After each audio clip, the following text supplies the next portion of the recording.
ये सप्ताह राजस्थान की राजनीति में उथल पुथल और नई समीकरणों का रहा, जिसमें 4 प्रमुख नेताओं सचिन पायलट, हनुमान बेनीवाल, किरोड़ी लाल मीणा और राजकुमार रोत के बीच घटनाओं ने राज्य के राजनीतिक परिदृश्य को पूरी तरह से बदल दिया। तो चलिए आपको बताते हैं प्रमुख कौन कौन सी ऐसी खबरें रही जिन पर सबका ध्यान गया। इस सप्ताह की सबसे दिलचस्प चर्चा रही सचिन पायलट और अशोक गहलोत का साथ दिखना। ये टूटे हुए रिश्ते में आई नरमी का प्रतीक बन गया और 11 जून को दौसा के भंडाना गांव में राजेश पायलट की पुण्यतिथि के कार्यक्रम में दोनों नेताओं को एक साथ देखकर राजनीतिक हलकों में हलचल मच गई। पायलट ने खुद मीडिया से कहा, रात गई बात गई, हमें आगे देखना है, जबकि गहलोत ने ठहराया, हम कभी दूर नहीं थे।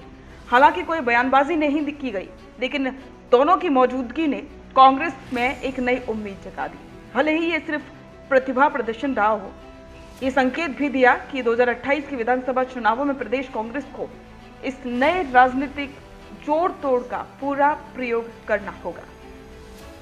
इसी सप्ताह हनुमान बेनीवाल ने फिर से सुर्खियों में नाम अपनी आवाज के साथ दर्ज कराया।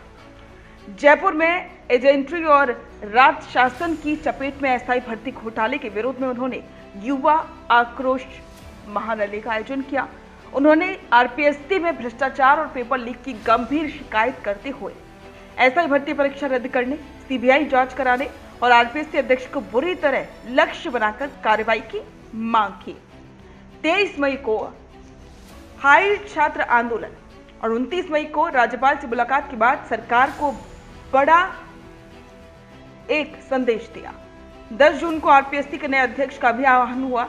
ये साफ संकेत था कि बेनीवाल की गंभीरता सरकार पर असर दिखा चुकी है और युवाओं तक उन्होंने अपनी पहुंच का प्रभाव जमाया है। इसके बाद भाजपा के दिग्गज नेता किरोड़ी लाल मीणा इस सप्ताह चर्चा में रहे, खासकर के कृषि, ग्रामीण विकास और पहचान के मुद्दे पर सरकार की नीतियों की उन्होंने समीक्षा की। इसके अलावा उन्होंने कई फैक्ट्रियों पर छापेमारी की जिनमें नकली खाद, नकली बीज बनाया जा रहा था। इन्हीं कार्रवाई के चलते किरोड़ी लाल मीणा लगातार चर्चा में रहे। राजकुमार रोत की अगर बात करें तो राजकुमार रोत इस सप्ताह काफी एक्टिव नजर आए।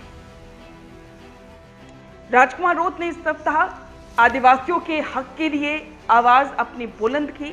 राजस्थान के अलावा उन्होंने गुजरात और महाराष्ट्र में भी अपनी भागीदारी सुनिश्चित की है, अपनी सक्रियता दिखाई है। इससे उन्होंने एक संदेश दिया कि कहीं ना कहीं राजकुमार रोत का फोकस अब राजस्थान के अलावा बाकी के राज्यों पर भी है। गुजरात का उन्होंने दौरा किया, अंडमान निकोबार का उन्होंने दौरा किया, इसके अलावा महाराष्ट्र का भी दौरा किया था, जो कि कई राजनीतिक संदेश देकर गया। तो ये थी वो टॉप खबरें जो कि चर्चा में रही थी। इस पर आपके विचार हमारे साथ कमेंट बॉक्स में साझा करें और बने रहें द फैक्ट इंडिया के साथ।